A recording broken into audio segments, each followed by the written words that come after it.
母さんと二人ではい。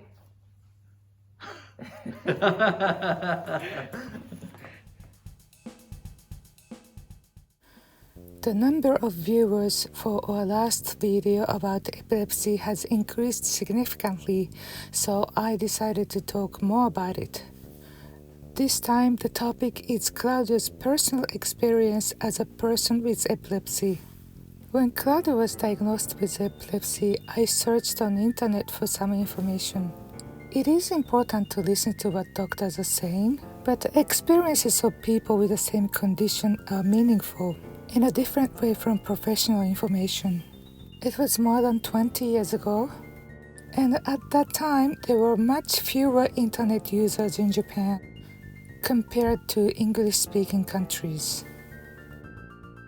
So I basically looked into home pages created by families of epileptic patients from the USA and England. That helped me to understand issues of living with an epileptic child in daily life. So now I'm going to share some of our stories with you. Claudio was born at a small maternity hospital. The obstetrician there was a very experienced doctor. He saw Claudio's facial birthmark and sent him to a bigger hospital with a neonatal care unit within 24 hours after he was born. After various tests, Claudio was diagnosed with Sturge-Weber syndrome, a rare condition that affects his neurological system. The doctors at the NICU told me that Claudio might develop some physical and neurological difficulties. And there was also some possibility of him suffering from epilepsy. Claudio started taking some epilepsy medicine at that point. Claudio was discharged from the hospital when he was just over a month old. On that day, we were waiting in a hospital lobby for some paperwork to be completed. Then I saw Claudio shaking subtly. I didn't have much experience with epileptic people then, and I couldn't tell whether he was having epileptic seizure or not. You know, newborn babies have many strange body movements that are different from adults. Well, we were still in the hospital, so we went back to the doctor's office and they checked on him. At that time, they didn't find any serious problems, so they decided to let us leave the hospital. Claudio didn't have any obvious seizure for a while, although the developmental delays became prominent as he grew. His teeth didn't come out and he couldn't eat solids when all other babies were eating food. He couldn't sit up or crawl at the right age. Then, when he was 9 months old, he had a high temperature for 3 days for unknown reason. The doctors couldn't tell what was wrong with him, and on the third night, Claudio's father and I were sleeping on futons with Claudio between us. It was his first major seizure, and I remember everything clearly. Claudio screamed rather loudly for a baby, making sounds like wah, wah, as if he was surprised by something. Claudio's father and I jumped up, asking each other, "Did you hear that? Yeah, what was that?" When the light was on, we saw Claudio shaking. His whole body was shaking with his eyes wide open. It continued for about 5 minutes. We had been told about his epilepsy by his doctors, but it was still scary to see it actually happening in front of us. We called an ambulance immediately and Claudio was transported to the same hospital where he had spent his first months in an NICU. He was hospitalized for a few days and the doctors increased his medication. The first seizure was quite shocking to us, but as we observed the second, third, and beyond, we kind of got used to it. We also learned the timing for when Claudio is likely to have a seizure, such as when he has a fever and when the weather changes, especially when atmospheric pressure shifts from high to low. We called an ambulance every time Claudio had a big seizure when he was a baby. An ambulance ride is covered by a national insurance scheme in Japan for those who don't know.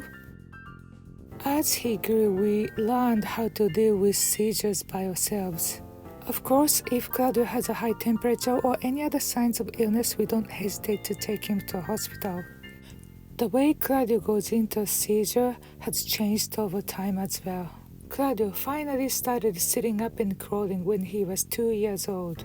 One day he was in a sitting position when I heard something fall.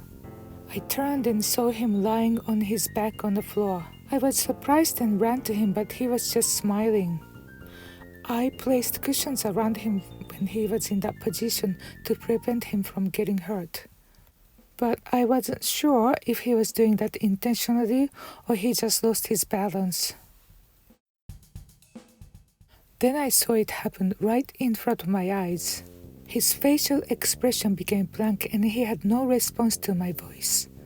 And he fell on his back with his eyes wide open. By the time he was on the floor, he regained consciousness, so it was very brief.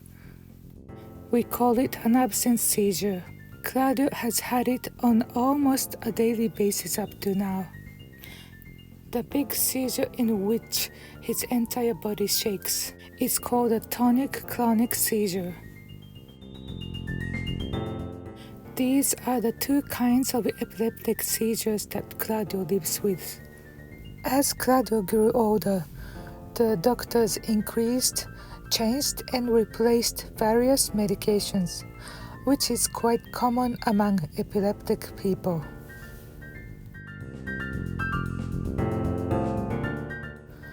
Typically, Claudio takes 4 to 6 kinds of medications at a time. Claudio's epilepsy is in rather stable condition now. Claudio has an intractable epilepsy, so we don't expect him to be completely seizure-free, but his seizures occur rather regularly every 3 or 4 days. So before he had seizures, we give him an emergency suppository medicine, namely diazepam, preemptively with his doctor's permission. He also takes oral medications twice a day. If we miss the timing to give him a suppository medicine, when the weather changes suddenly, or when he has an unexpectedly high temperature, then he may have a big seizure. But thankfully, it happens only a few times a year.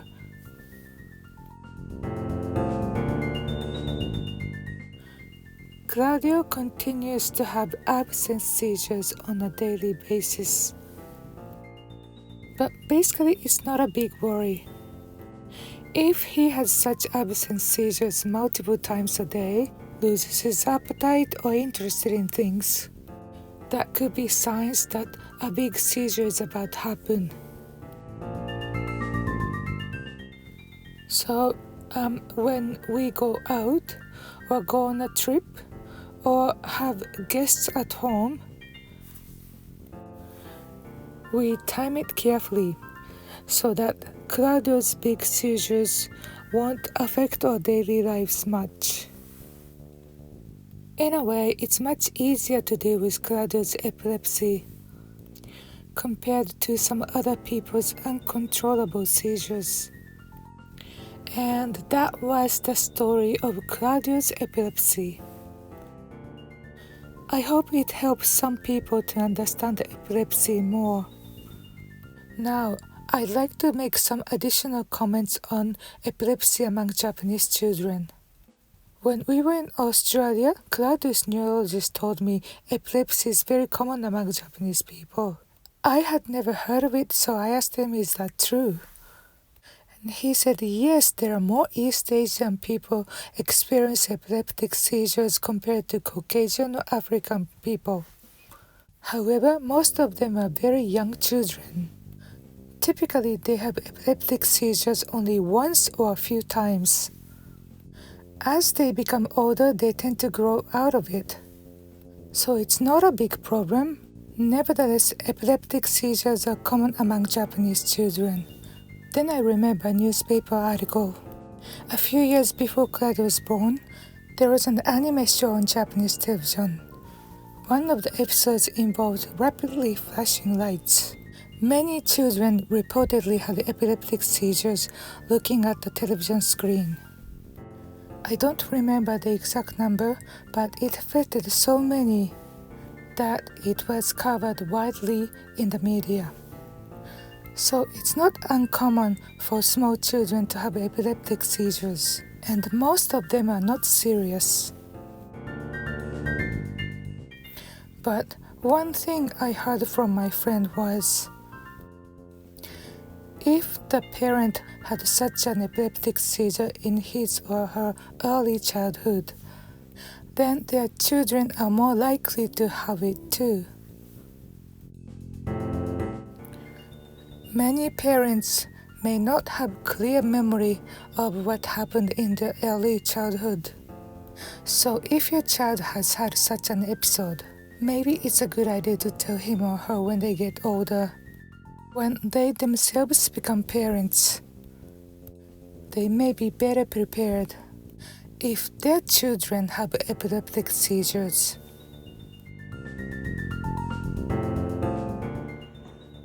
チャンネル登録と高評価よろしくお願いします。